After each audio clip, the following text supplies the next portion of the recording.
ഇപ്പം നിങ്ങളുടെ കോണ്ടെക്സ്റ്റിൽ ഞാനിത് പറഞ്ഞാൽ, നിങ്ങൾ വളരെ ബുദ്ധിമുട്ടുന്നത് മോസ്റ്റ്ലി ഫൈനാൻഷ്യലായ കാര്യങ്ങളെക്കുറിച്ചല്ല. നിങ്ങൾ വളരെ പ്രയാസപ്പെടുന്നത് നിങ്ങളുടെ മക്കളെക്കുറിച്ചാണ്. ആണോ? അതായത് നിങ്ങൾ നോക്കി നിൽക്കെ നിങ്ങളുടെ മക്കളെ ആരോ പിടിച്ചുകൊണ്ട് പോവാണ്. ഞാൻ ആലങ്കാരികമായിട്ട് പറഞ്ഞതാണ്, പക്ഷെ ദിസ് ഈസ് എ റിയാലിറ്റി. നിങ്ങൾ പറഞ്ഞാൽ അതുപോലെ അനുസരിക്കുന്ന കുട്ടികളായിരുന്നു, നല്ല കുഞ്ഞുങ്ങളായിരുന്നു.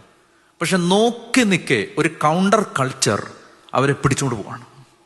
പെട്ടെന്ന് അവരുടെ ലാംഗ്വേജ് മാറുന്നു, രീതി മാറുന്നു, നടപടികൾ മാറുന്നു, റെസ്പോൺസ് മാറുന്നു, അവരുടെ സംസാര രീതി മാറുന്നു, അവരുടെ പെർസ്പെക്റ്റീവ് മാറുന്നു. നമ്മൾ മനസ്സിലാക്കേണ്ടത് every culture has it's on territorial bondage, territorial spirit.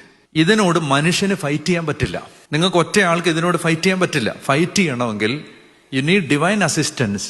അതിന് ദൈവം തന്ന, ബിബ്ലിക്കലി ദൈവം തന്ന ഏറ്റവും നല്ല മെത്തേഡാണ് offer sacrifice and loosen, reduce the power of the evil spirit. ഹൃദയങ്ങൾ കീഴടങ്ങാൻ ബലിയോളം വലിയൊരു ആയുധം നൽകപ്പെട്ടിട്ടില്ല. മനുഷ്യര് മാറാൻ ബലിയോളം നല്ല ഒരായുധം നൽകപ്പെട്ടിട്ടില്ല.